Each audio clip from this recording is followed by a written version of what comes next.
So we're here post-match against FC Bristol. I'm delighted to be joined by Chris Allen, the first team manager here at Devizes. A 1-0 defeat, Chris. What did you make of the team's performance today? I thought it was as poor as we've been in the last probably 3 months, which was obviously very disappointing. We've been on a great run of form, and today we just lacked intensity. We lacked a little bit of fight at times. Something that I've not been able to accuse the players of over the last 3 or 4 months on the run we've been on. They've been absolutely fantastic. Today wasn't quite our day. We got what we deserved in the end, because ultimately Bristol just, I think, in the end outran us slightly, and they got the luck with the goal at the end there. I think there was always going to be a late goal either way. Unfortunately, we're on the wrong end of it today, so we'll have to dust ourselves down and go again, because we've obviously still got a really important run in for the rest of the season. It was never going to be an easy game today, was it? I mean, obviously FC Bristol are high in the table, and also when you look down at their team sheet, it really is a who's who of football, in the sort of southwest area. So there were always going to be a strong test for you. You can't have underestimated them. No, absolutely not. No, I did my homework in the week. I went to watch them Wednesday night. They were on the end of a bad result themselves in the week, but they come up against a really good side, and I knew it would be a completely different game today. Maybe a couple of my players looked at it and thought, oh, they lost 7-1 in the week, this will be a nice easy one. But no, I absolutely knew it wouldn't be.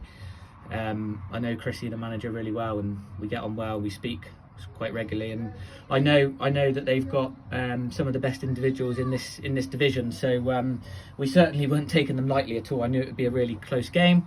I was probably expecting a bit more entertainment, a few more goals. Both teams score a lot of goals. Sometimes when you put two teams like that together, you get a bit of a dull match, and one goal either way can win it sometimes. But yeah, no, we certainly didn't underestimate them. We know they're a really good side. I mean, I was delighted to be able to come here today, because obviously this was one of the few games that managed to beat the weather. Most pitches have been inspected by Canoe in Wiltshire at the moment, but I can't help but feel now that maybe the weather gods perhaps didn't smile quite so kindly on us as we might have hoped. Yeah, I mean, obviously we're really glad we can get these games on. It's testament to the work that we've done in the summer on the pitch to be able to.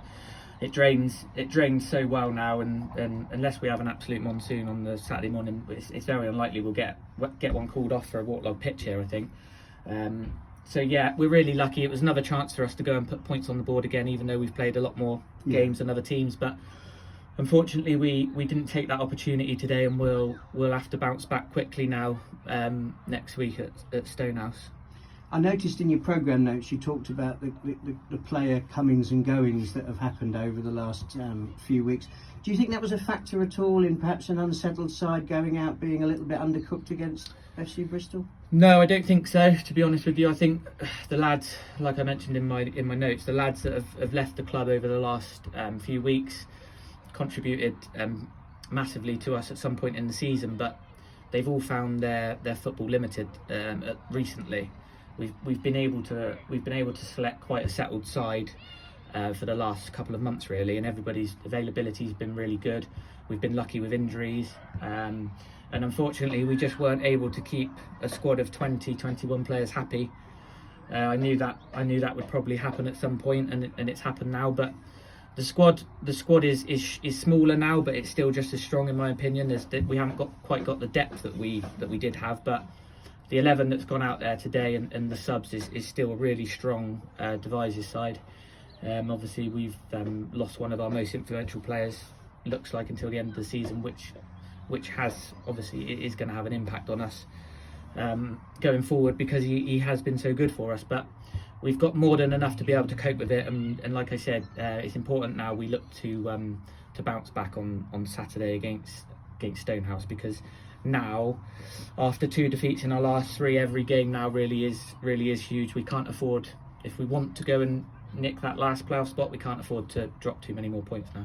And that's still the focus, because I know over the course of the season when we've spoken, you've been very conscious of the fact this is your first job in management. You've been very conscious of the fact that you're building a side on the pitch while the club are rebuilding, off the pitch. But you're still up for the fight. You're still up to go for that playoff place. Yeah, absolutely. I think we've got to the stage of the season now. We've only got 6 games left, and although I keep saying teams have got so many games in hand on us, we still do occupy a playoff space. So we've got to now think that we can do it, and we're going to try and do it. No different to FC Bristol, who've played today. They're going to be in the same boat. They want to do it. I'm sure there's other teams like Cowan, Stratford. I know there's a couple of others. I think there's 6 or 7 that can get that last spot. So we're one of them, and we'll try everything we can from now until the end of the season. It's nice to be able to go into the end of the season with 6 massive games to look forward to, rather than being sort of mid-table with not too much to play for. So yeah, we're gonna go and give it our all. And like I said to you on the podcast a couple of weeks ago, if we're not quite good enough this year, then it's certainly not the end of the world, because we didn't expect it. But now we're there. We wanna try and do it. Yeah.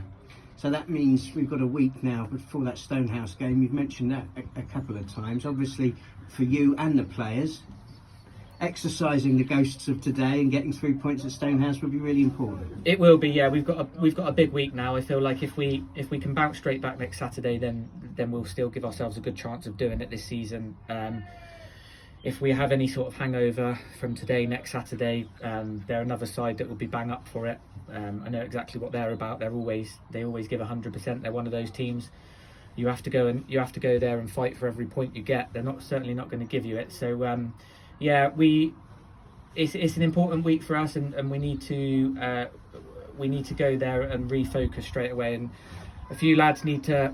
I'm certainly not going to come out here and say that the players have let me down in any way, but they've been so good the last few months that they really have set their standards now, and when they do fall way below it, I can go in there and say to them, I know you've fallen way below it because you've shown over the last few months how good you are. I've just said to them at the end now, I know they're not robots, they're not going to go and produce 8, 9 out of 10 performances every week, but the disappointment today was that we didn't really have. I can look through the team and really not think of anybody that's done themselves that much justice today, probably other than my goalkeeper. Which says it all, really. Chris, thank you very much for taking the time to speak to us, and good luck in that game against Stonehouse. Lovely, cheers, yeah.